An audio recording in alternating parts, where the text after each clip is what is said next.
Wednesday and South still closed because of storm damage. They're hoping to have that reopened by February 1st. Use the experts on hiring for accounting roles. Visit srgexpress.com to connect with the accounting workforce pros. The specialized recruiting group takes an individual approach, placing people in contract and full-time roles. srgexpress.com. This is the KBLA Sports Minute with Ray Richardson. Lakers fans got their money's worth last night when LeBron James scored a season-high 46 points, but the Clippers won the game. The Clippers pulled away to a 133-115 victory for their third straight win.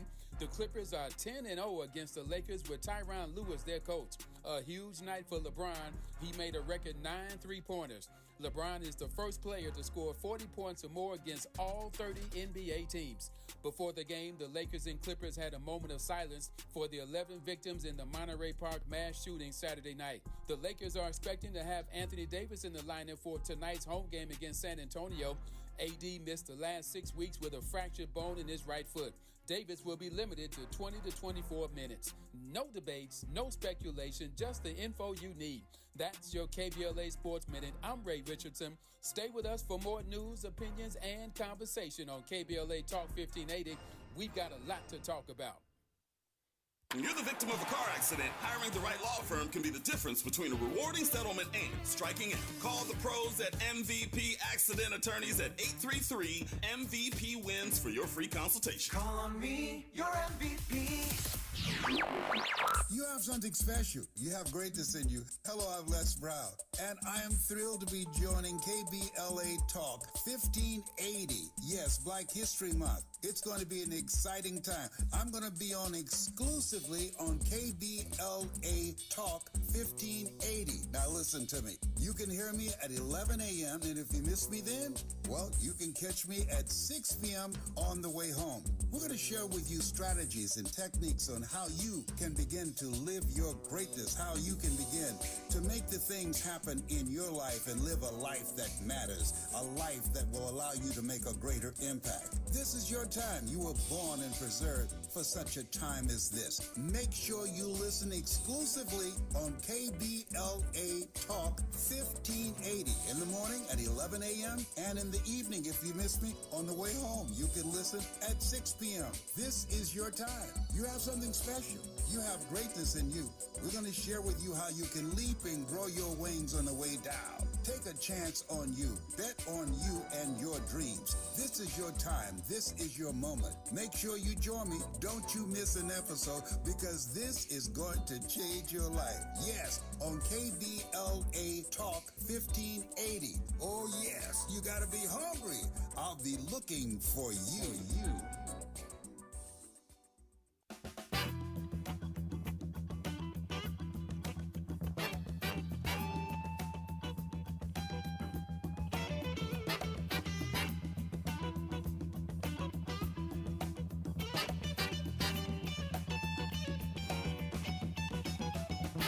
So you wanna jump out your trick bag and ease on into hip bag, but you ain't just exactly sure what's hip. You started to let your hair go, spend big bucks to top your wardrobe, but somehow you know there's much more to the trip. What is hip? Tell me if you think you know. What is hip? If you're really hip, the past and the years will show you in a hip trip. Maybe hipper than hip. What is hip? I'm Tavis Smiley. This is KBLA Talk 1580. Our phone number 1-800-920-1580. 1-800-920-1580. In this hour, Ukraine is trending in the news once again, but this time for all the wrong reasons, not to mention that the specter of nuclear weapon use has been broached. We will speak right now with U.S. foreign policy expert Phyllis Bennis about this interminable war. And what can you say? A war that I thought would have been over long ago continues to just go on and on and on, sort of like that Energizer Bunny. And I'm not sure I understand it, but it's always good to have Phyllis Bennis on to explain these things to us. She is an author, activist, and director of the New Internationalism Project at the Institute for Policy Studies. And as I said a moment ago, always delighted to be in conversation with her. She takes these difficult concepts and makes it understandable for everyday people like me and you. Phyllis Bennis, how are you today? Happy New Year. My first time talking to you this year. Happy New Year to you, Tavis. Great to be with you today. Good to have you on this hour. I said a moment ago that I thought that this, I don't know why I thought this. Perhaps I thought it because it was Russia against Ukraine, David versus Goliath. Maybe that's why I thought this thing would long ago have been over. But clearly I was wrong. What do you make of what I thought was going to be the case in this situation? Well, I think most of us hoped that it wouldn't ever get this far, that the threats would not lead to an actual war. The war has gone on almost a year. It'll be a year in just a few weeks. And we've seen, on the one hand, the response by Ukraine has defied what everyone expected. The Ukrainian military was not huge relative to the Russian military, but they have fought quite brilliantly. There's a massive mobilization of the population in self-defense. At the same time, the Russian military actions have been far beyond the ability to actually challenge control of the whole country of Ukraine. Russia has seized some additional territory, but they have carried out massive destruction of cities, of towns, villages across the country. So it's been a bitter, bitter war, one that was certainly not unprovoked. We should be clear about that. The U.S. and NATO provocations against Russia have been going on for decades now. But it's also true that none of those provocations made this war by Russia legal or legitimate or moral. This has been a terrible, illegal, immoral war. And what we need is diplomacy and a ceasefire and negotiations to end this war. Yeah. The claims that if we just give more military equipment, somehow the war will end because Russia will be defeated is simply not grounded in reality. Yep. You said a few things I want to give you a chance to unpack right quick. Let me start with the latter point you just made. Every time I look up, it seems that Joe Biden is offering billions of dollars more in aid to Ukraine. He has been steadfast that there will not be U.S. boots on the ground. But again, every time you look up, there are more billions that we discover for this war in Ukraine to assist and aid and abet this sovereign nation. We can't find money for the other things that matter in this country, but we can mint money, as it were, when it comes to the war in Ukraine. I digress on that particular point, but I want to come to the issue that you just raised. We keep giving more money, we keep giving more aid in the billions of dollars to Ukraine, and Ukraine can't seem, to my mind at least, to turn the corner. The war hasn't come to an end. Russia has not surrendered, and maybe that's too Pollyannish, but there's got to be some connect between the money that we're giving and the fact that this war doesn't seem to abate. How do I read that? That we keep giving money, but it doesn't seem to be making a difference, as it were. Well, I think that it's not irrelevant, Tavis, what you started with, which is the question of the money, the billions of dollars, the tens of billions of dollars. It's now up over $65 billion that the U.S. has given to Ukraine in less than a year, more than any other country in history. And not all of that is for the military, but the bulk of it has been. Mm-hmm. There's no money for health care. There's no money for jobs. There's no money for education. There's no money for all the things that we so desperately need in this country. And we have 140 million poor and low-wealth people in this country that are paying the price. Mm-hmm. So those things are not irrelevant to the war in Ukraine. I think that we have to look beyond even just the money to the very dangerous, provocative moves that the U.S. is doing, including right now, announcing that they are going to send Abrams tanks, 30 of them, the biggest, most powerful U.S. tanks in the U.S. arsenal, to Ukraine. The U.S. has said directly, it's quoted in the New York Times this morning, that they're not going to get there for years, and they're not going to be trained for months more. So this isn't even really about changing the military dynamics on the ground. This was a political move by the Biden administration to convince Germany to send German tanks to Ukraine, right? So the U.S. claim is it's a political move. They're not even making an actual military difference in a war. If it's going to be years before these tanks arrive, does that mean the U.S. thinks that the war is going to go on for years and we're just going to continue to send billions of dollars and all the weapons in our arsenal? Are they going to ask next for warplanes? When is this going to end, and how is this going to end? There's not going to be a World War II style full surrender, the Japanese emperor surrendering on the ship. Mm-hmm. That's not going to happen. Russia is not going to surrender like that. I don't think Russia can conquer more territory in Ukraine, and I'm glad of that. Ukraine is a sovereign country. It has its right to. True that Russia does have the capacity to keep destroying Ukrainian territory, Ukrainian cities. So if we're serious about wanting to end this war, I think we have to be talking about diplomacy, about a ceasefire, about negotiations. Calling for a ceasefire doesn't mean that we think both sides are equally culpable. Mm-hmm. The Russians were responsible for launching this war on the ground, despite the years of U.S. and NATO provocations. They made a choice of how to respond to those provocations, and they chose an illegal war. But we're in that war now, and the goal, I think, given the thousands of people who are being killed, thousands of Ukrainian civilians, elders, babies, children, and the tens of thousands of both Ukrainian and Russian recruits and soldiers. Yeah. The goal needs to be to end this war. So the question is, how do we do that? 6 months ago, the Prime Minister of Germany said that sending German tanks would be a major escalation. It would cross a red line. And now, under U.S. pressure, the Germans are agreeing to send their Leopard 2 tanks directly to Ukraine. And the U.S. is claiming that they will provide the political cover to Germany, despite the disagreement by the Pentagon itself, who said this is not a good idea. Yeah. They're saying they're sending tanks, and the Germans are going to send tanks cross that red line. Then what happens? That's where we get to the question of the threat of nuclear escalation. There's a lot to talk about in this hour, including the threat of nuclear war, number one. And number two, the question she asked a moment ago, not at all rhetorically, how do we end this interminable war?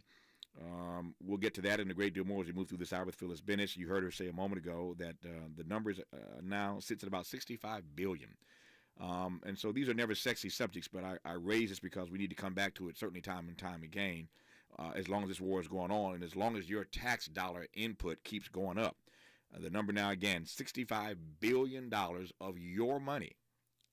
We can't find money for the things that matter to communities like ours. $65 billion of your money has now been pledged and or spent on this war in Ukraine, and it doesn't seem to abate. And so, again, there's a great deal to talk about.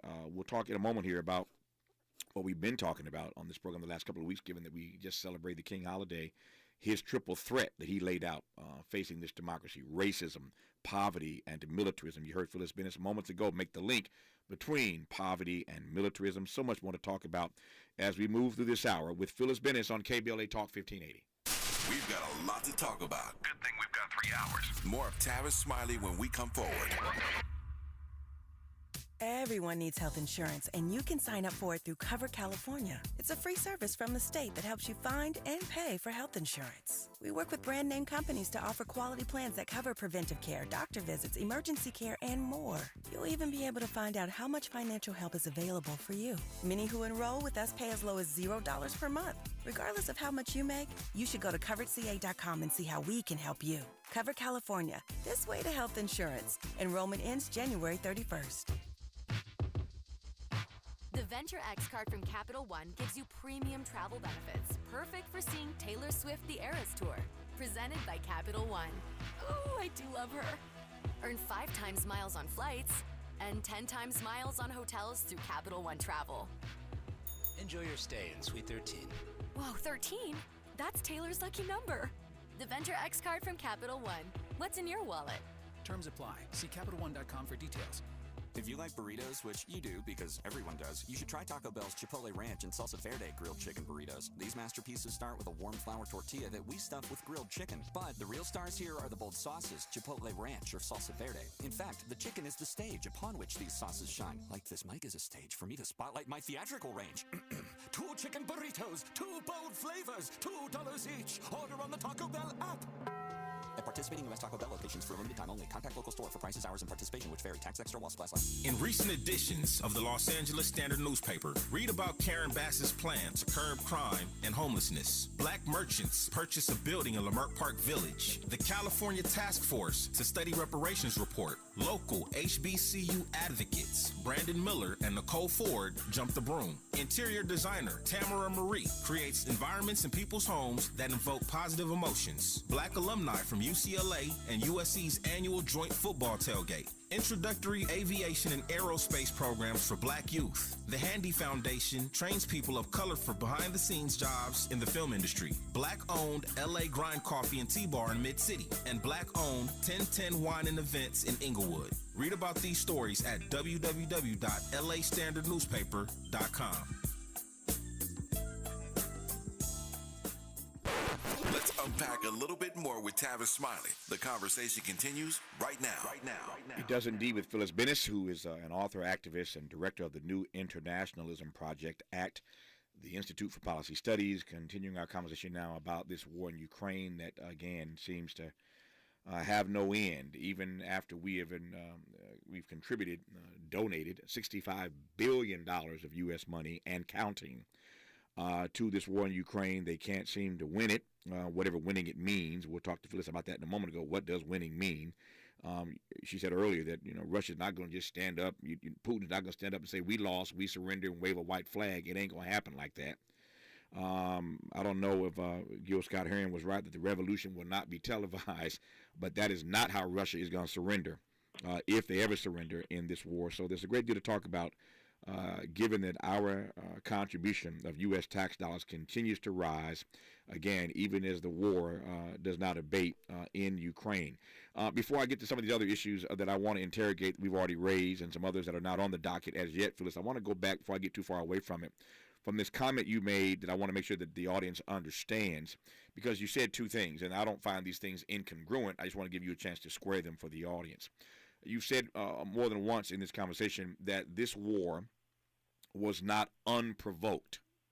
On the other hand, you said, but Russia is engaging in an illegal and an immoral war. Those two things, again, for me are not incongruent, but I want to give you a chance to explain what you mean by the fact that the war was not unprovoked, and yet how you still see it as an illegal and immoral invasion of a sovereign nation. Sure. Thanks for asking me to do that, Tavis. It is a key question because it does sound confusing in some ways.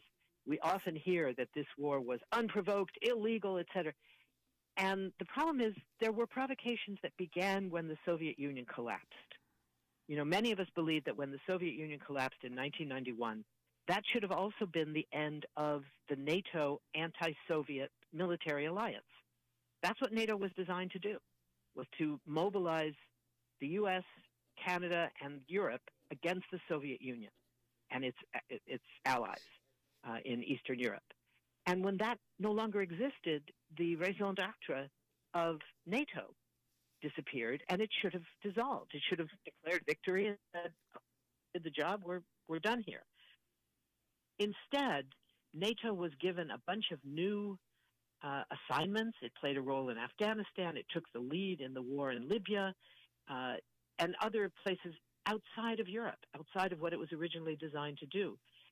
And more crucially, during that period, there was a promise made by U.S. officials to the Russians that if they agreed to allow German reunification between West and East Germany, that they would not move the border of NATO any closer to Russia than it was at that time. And immediately that promise was broken over the years. So NATO expansion has been the name of the game. And there's 20 or so new countries now part of NATO in recent years. So NATO has expanded right up to the borders of Russia.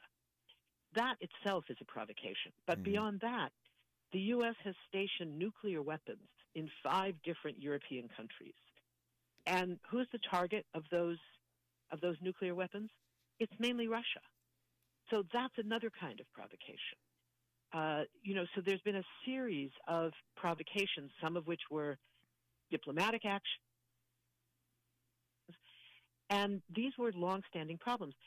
Russia's response to those provocations at times included diplomacy, but in this case, they said, okay, that's it, we're going to war, and invaded Ukraine. After seizing territory in Ukraine back in 2008, the Crimea, parts of eastern Ukraine were already in Russian hands. But this was a full-scale invasion and occupation of the country. And the fact that the U.S. and NATO had provoked Russia in these ways doesn't make it okay to respond with a full-scale war. Mm-hmm. It just doesn't. So I think that's where we start. There's, in a sense, one way to look at it, it's almost, Tavis, as if we had 2 wars going on. There's a global war, which the U.S. and NATO were responsible for this kind of global provocation against Russia, a lot of which was diplomatic, some were military moves, but there was never a move against Russian territory. Mm-hmm. At the same time, there's a war on the ground in which Russia clearly was the instigator in February of last year, rolling tanks across the border to take over territory in Ukraine. So that's what I mean when I say that it was both provoked and illegal. So the goal needs to be to stop it. The goal needs to be to stop the war. Ukraine has the right as a sovereign country to control of its own territory. And Russia doesn't have the right to seize territory. And the U.S. doesn't have the right to perpetuate this war even further than it's been going by refusing, for example, to say, we call for negotiations. That doesn't mean the U.S. should have the right to tell the Ukrainians how to negotiate, what they should concede, what they should not concede. That's up to Ukraine. They're a sovereign country. But as long as the U.S. says, we're going to give you everything you need to keep fighting, and we're not going to call for diplomacy, we've got a problem on our hands. Yeah. This could become a much bigger war than it is now. So you heard Phyllis a moment ago say that these tanks rolled into Ukraine, these Russian tanks rolled into Ukraine a year ago in February. So literally a few days from now, we will be approaching the 1-year anniversary of this Russian invasion of Ukraine and this war again that goes on day by day, unabated, with more lives being lost on both sides of this battle. We are approaching the 1-year anniversary of this invasion, and we are putting a dollar figure on our investment at about $65 billion at the moment. That number continues to climb. That's where we are almost a year later. Speaking of that year, here's what I have not heard and have not seen. And I want to link these two things. Phyllis, I think you'll appreciate this, and I'll lay it out for you as I see it and get out of your way and let you respond to it. But I invoked the name of Dr. King earlier. This audience knows I say it all the time. For my money, to my mind, Dr. King is the greatest American this country has ever produced. That's my own assessment. And one of the things that King was talking a great deal about in the latter years of his life was what he called the triple threat facing our democracy: racism, poverty, and militarism. You know, Phyllis, and most of this audience knows, so we talk about it all the time, that Dr. King went in on LBJ. MLK went in on LBJ when LBJ was advancing this war in Vietnam. And what King did remarkably and beautifully, as only King could do, was to link all 3 of those things are linked: racism, poverty, and militarism. But he said to LBJ that the bombs you're dropping in Hanoi are landing in the ghettos and barrios of American cities. You promised a war on poverty, but you're engaged on a war in Vietnam. And King did a spectacular job of morally linking poverty and militarism. You did that earlier in this conversation. Here's what I'm getting at.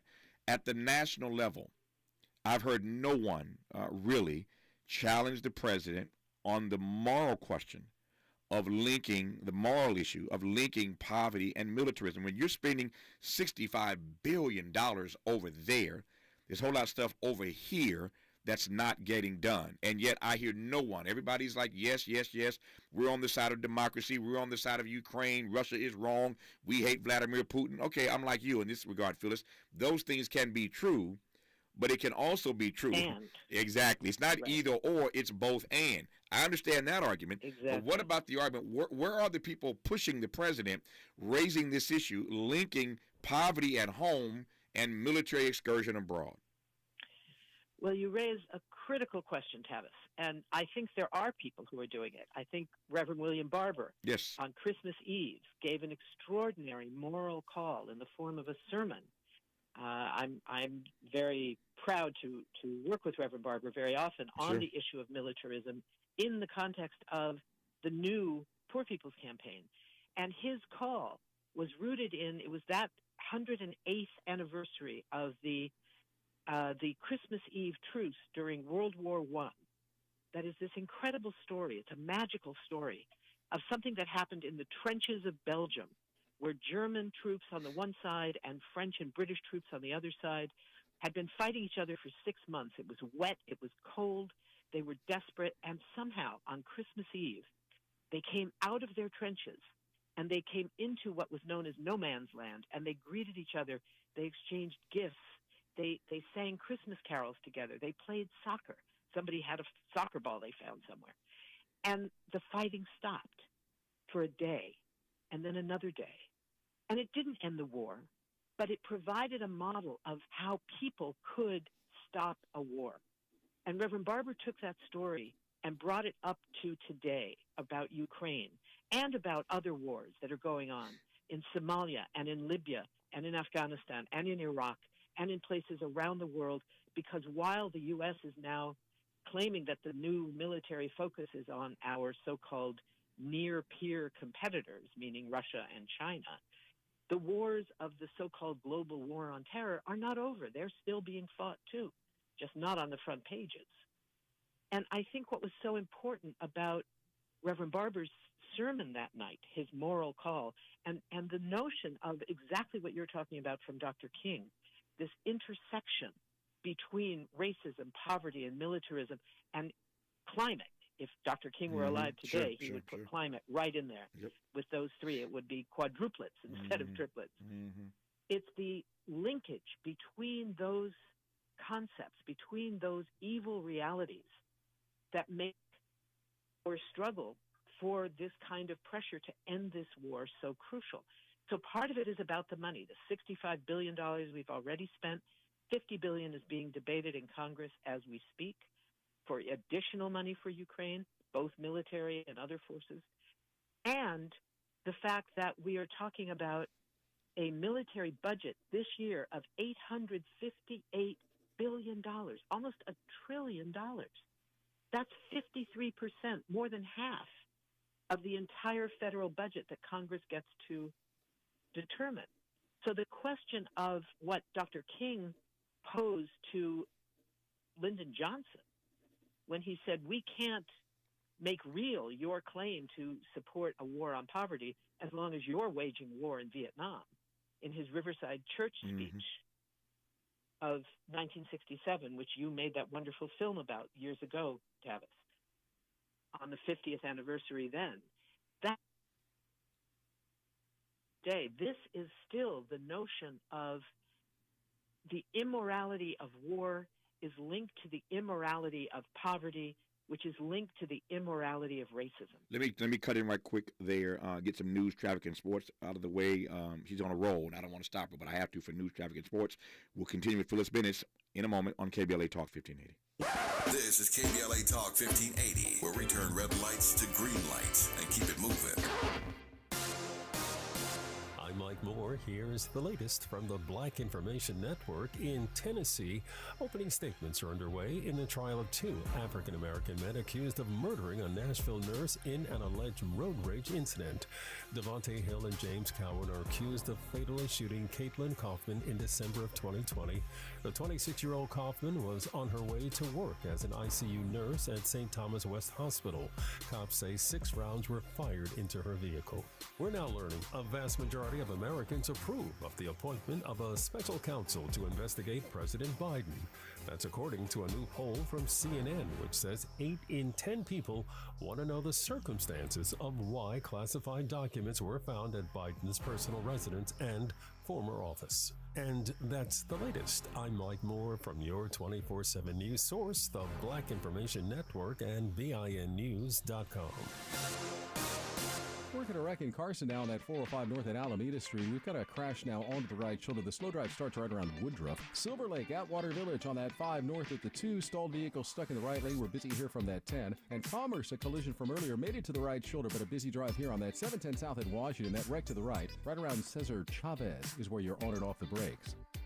Use the experts on hiring for accounting roles. Visit srgexpress.com to connect with the accounting workforce pros. The specialized recruiting group takes an individual approach, placing people in contract and full-time roles. srgexpress.com. This is the KBLA Sports Minute with Ray Richardson.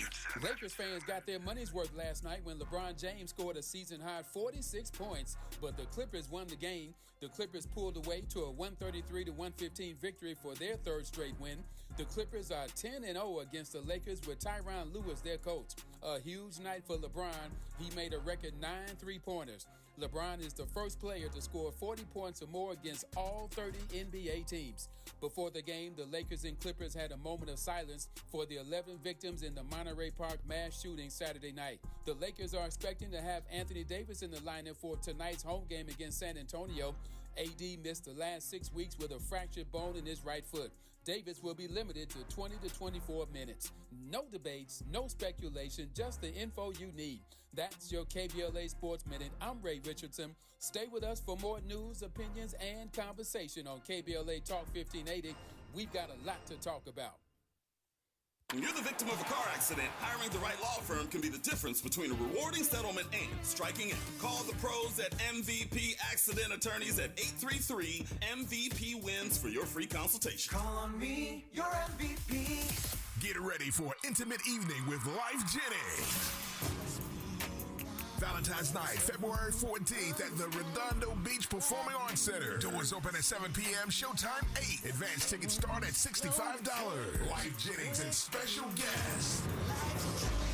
Valentine's Night at the Redondo Beach Performing Arts Center. For tickets, call 800-595-4849. For more info, call 323-849-9577 or visit jimsbenefitconcert.org. Central Neighborhood Health Foundation is a full-service network of federally qualified health care centers that serves local communities throughout Los Angeles, Riverside, and San Bernardino counties. CNHF clinics provide low-cost to no-cost, compassionate, comprehensive, quality health care, which includes primary care services for chronic disease and diabetes management, pediatric and women's services, preventive care, vision and dental screenings, COVID-19 testing and vaccines, flu vaccines, behavioral health, HIV, and substance use services. Virtual telehealth visits are available from the comfort of your home with highly qualified physicians and medical professionals. CNHF also provides peer support specialist training and help with housing navigation. Central Neighborhood Health Foundation. Your wellness is our priority. Comprehensive care built on trust and respect. For more information, visit cnhfclinics.org or call 213-536-5815 today to locate a clinic near you.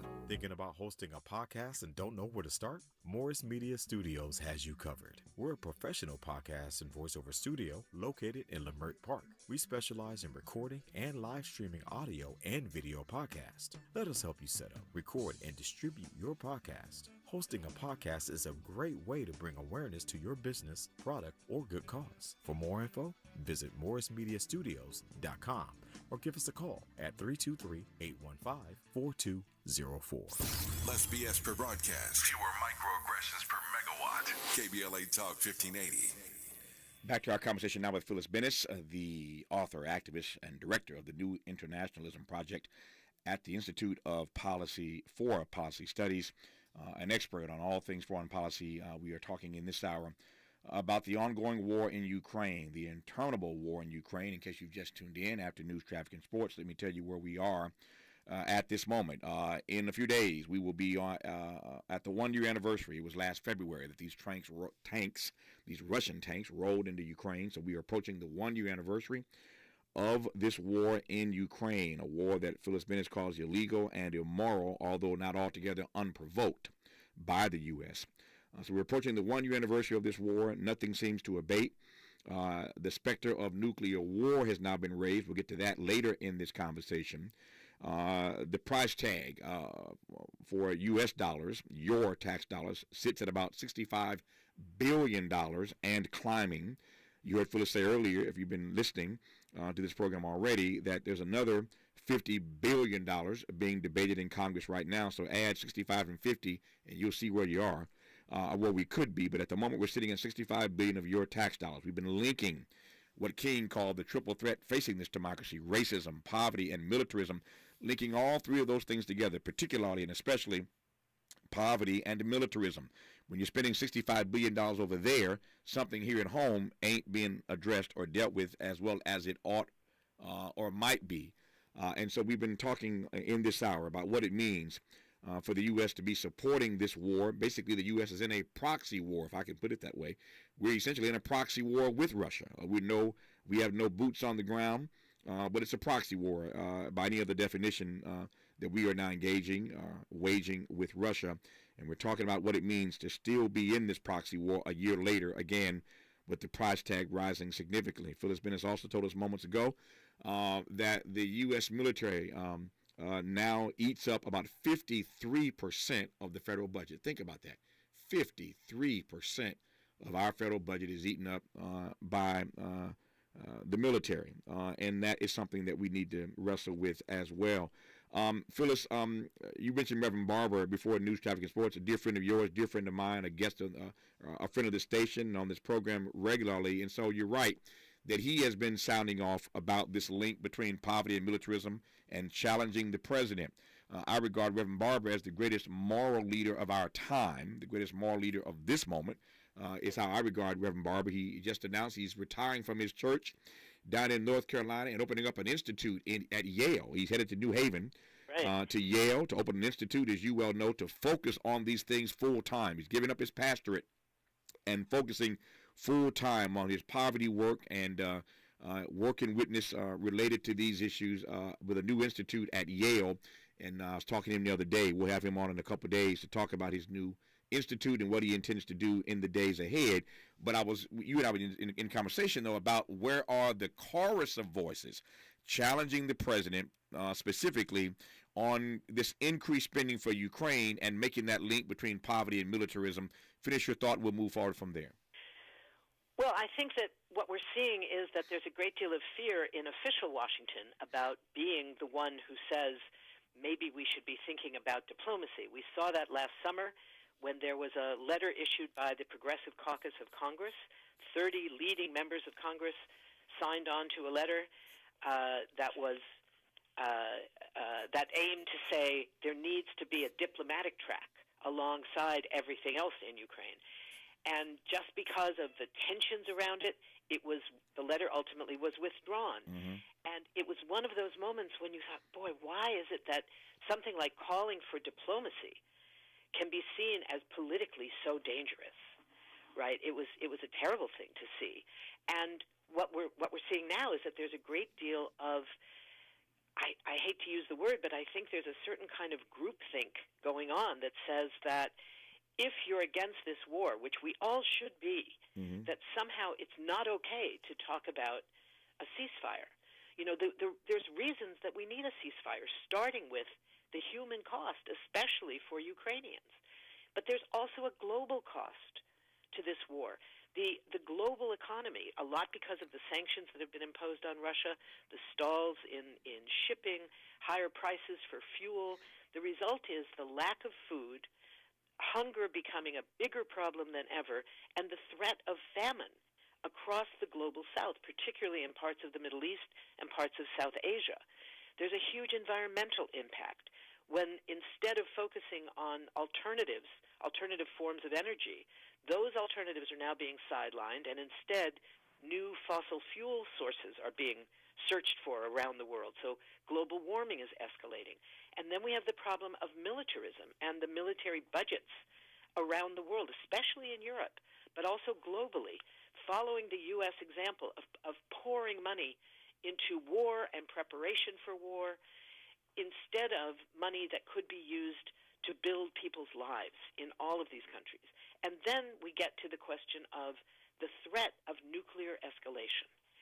And, Tavis, it's so hard to talk about that issue. I don't actually believe that either the United States or Russia intends to launch a nuclear attack. Mm-hmm. But that doesn't mean it can't happen. Accidental actions in the context of wars like today, when you have the U.S. and Russia, the two most powerful nuclear weapon states in the world, together the U.S. and Russia control 90% of all the nuclear weapons in the world, enough to wipe out humanity across the planet 1 million times over. Not 1 million times, but many times over. This is an incredibly dangerous moment. When the U.S. and Russia were backing different sides in the war in Syria 5, 6, 7 years ago, they had a military-to-military hotline that they could use and did use to make sure that they didn't attack each other. Neither of them, I should note, neither the United States nor Russia cared about killing Syrians. Mm-hmm. But they didn't want to kill each other's troops because they knew that could lead to a massive escalation.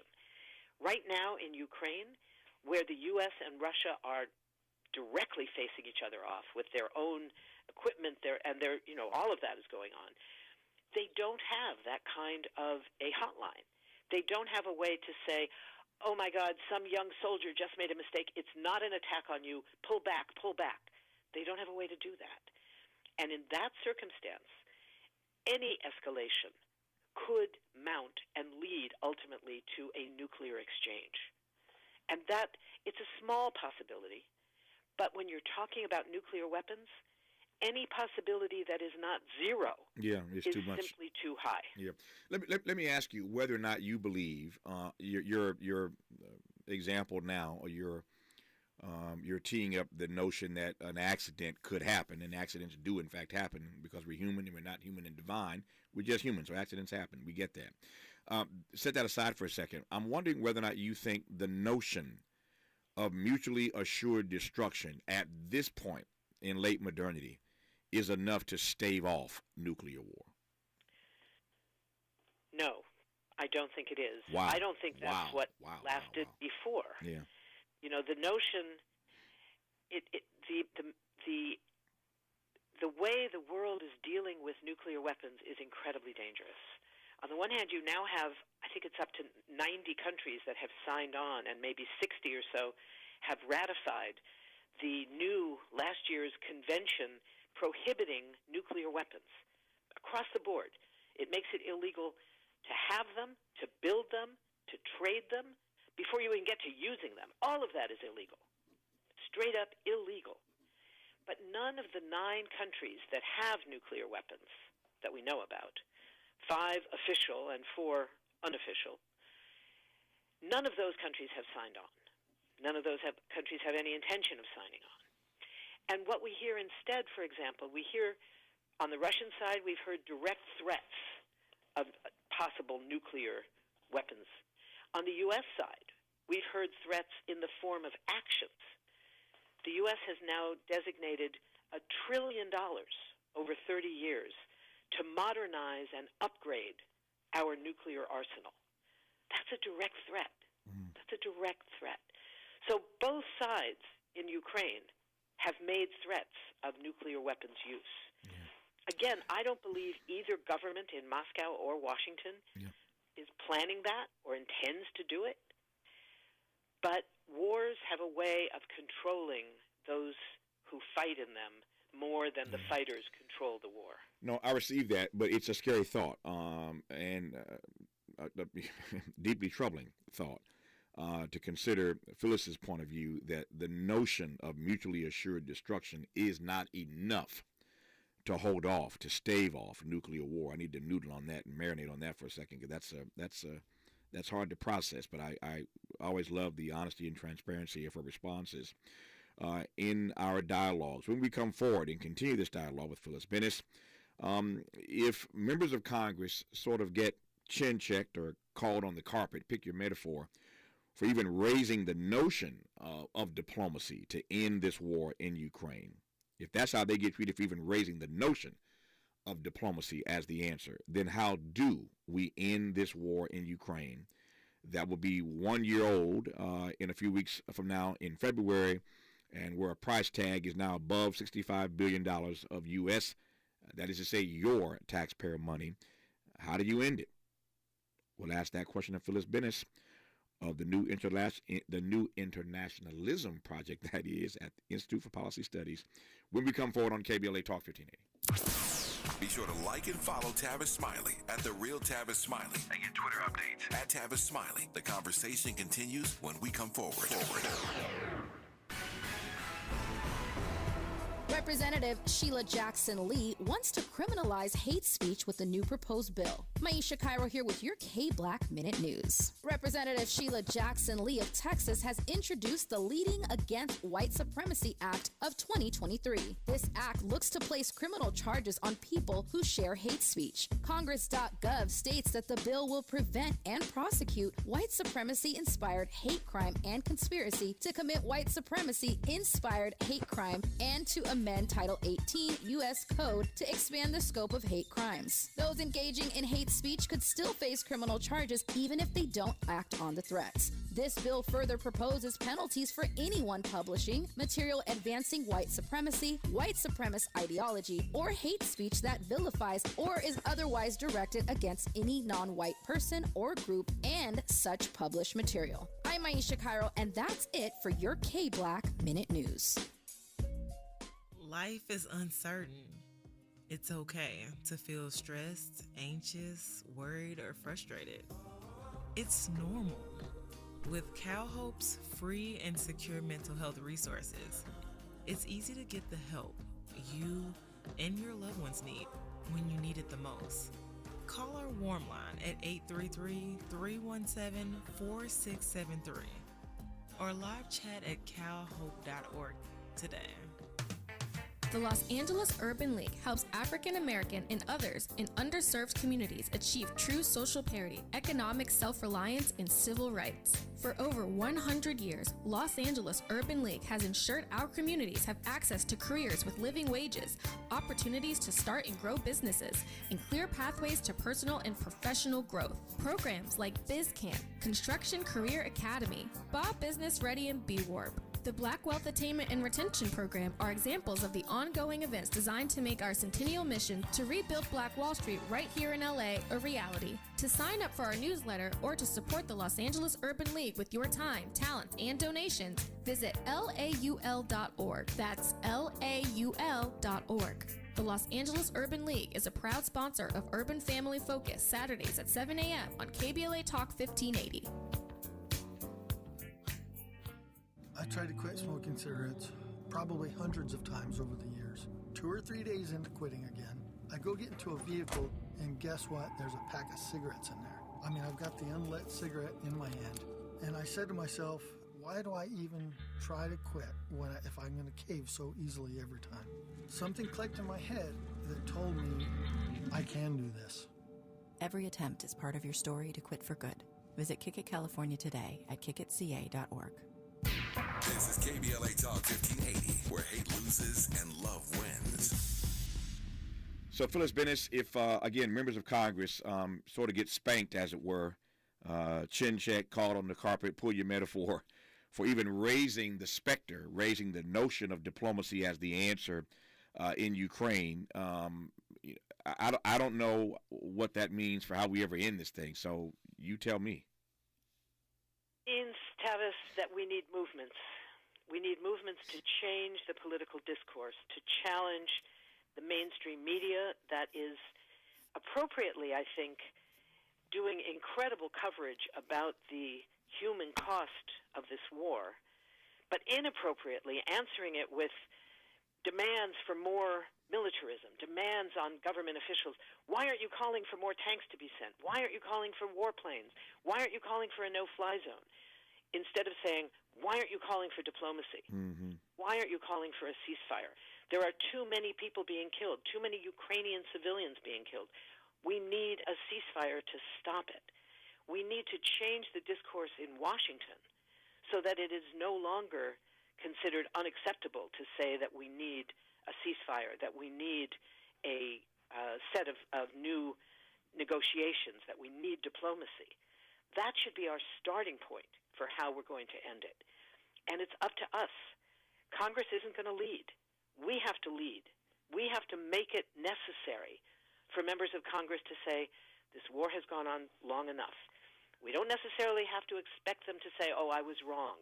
It's fine. Whatever they want to say about where they were in the past, now they have got to say, we need diplomacy. We need a ceasefire. That's what we're looking at. The U.S. can launch its own diplomacy with Russia, not about the terms of a ceasefire. Ultimately, Ukraine is going to have to do that for itself. But the U.S. needs to call for diplomacy. Its own diplomacy can start with a call for reopening U.S.-Russian bilateral talks aimed at strengthening the nuclear disarmament and arms control treaties that have been abandoned in recent years. They could start by saying they want to negotiate clarity on the U.S. sanctions against Russia, saying when there is a ceasefire, those sanctions will be lifted. They could announce that they're going to negotiate a halt in the construction of the new military base that's now being built in Poland just 100 miles from the Russian border. There's going to be strategic missiles there, right on the Russian border. It's just making everything worse. The U.S. could negotiate all of those things and call for negotiations to begin between Russia and Ukraine without interfering with the decision-making rights of Ukraine's own government. Yeah. You know all this stuff that you just laid out, and it's a thorough and comprehensive list that you've just shared with us of the things that the U.S. Could be and should be doing rather than just giving more money to Ukraine, things that we ought to be doing on the diplomatic front. You know this because you do this stuff every day, and you do it better than anybody I know, which I always love having you on this program. That list notwithstanding, it begs the obvious question, and this will be our exit question when we come forward in a moment with Phyllis Bennis. What agency do the American people have in forcing that list into reality, into existence, into action? What agency do everyday people have? Because again, I want to make this simple connection. This is our money. This is your money. These $65 billion that have now been spent or pledged to Ukraine, another $50 billion being debated in Congress right now. This is your money. What agency, though, do everyday people have in advancing that list of diplomatic options that Phyllis Bennis just laid out? We'll put that question to her in our final moments with her in a moment on KBLA Talk 1580. Courage is contagious. We're KBLA Talk 1580. KBLA Talk 1580. We've got a lot to talk about.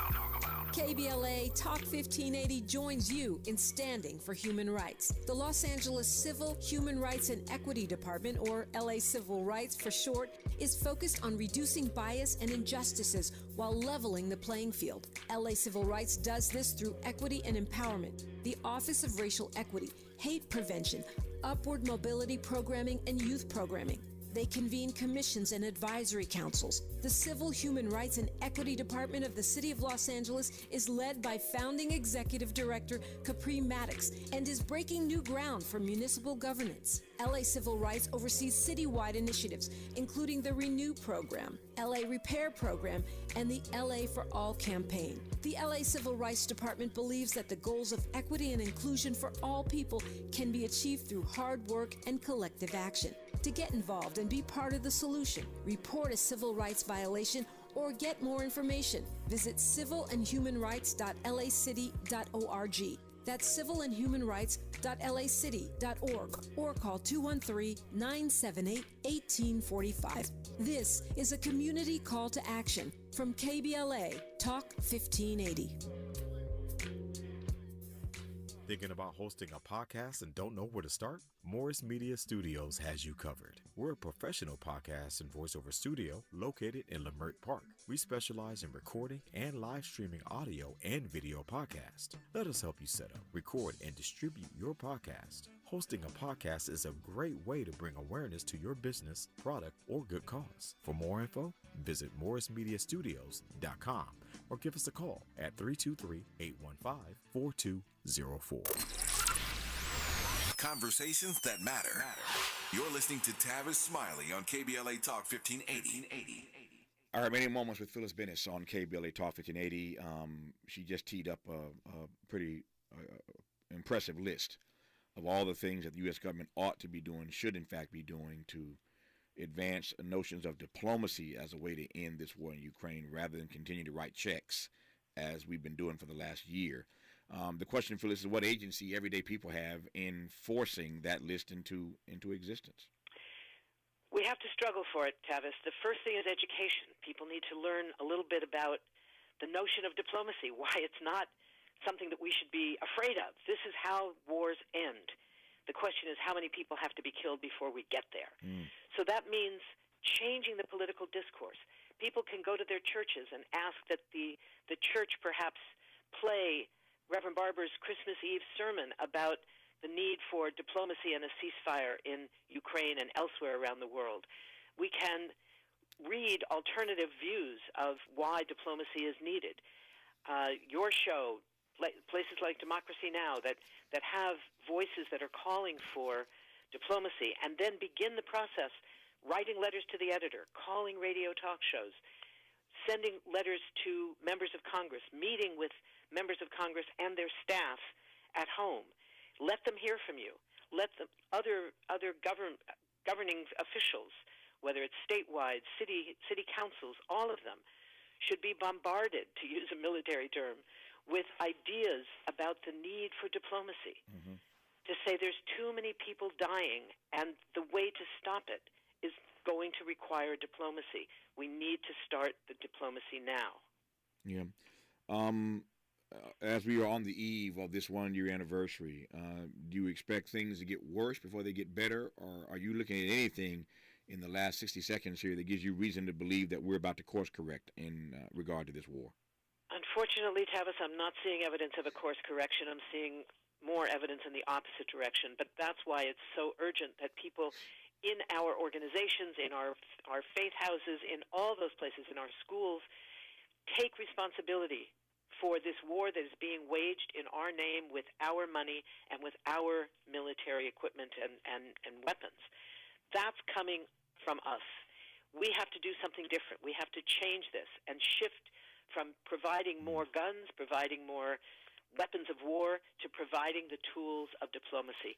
That's how this war will end. Always honored and humbled when she takes our phone call and agrees to come on this station to unpack for us these issues vis-a-vis foreign policy. None better than Phyllis Bennis. She's author, activist, and director of the New Internationalism Project at the Institute for Policy Studies. Phyllis, thank you for your insights as always. We'll do it again somewhere down the road. Looking forward to it, Tavis. Thanks very much. Take care in the meantime. Hour 3 of Tavis Smiley after news, traffic, and sports on KBLA Talk 1580. KBLA 1580 Santa Monica. I'm Mike Moore. Here's the latest.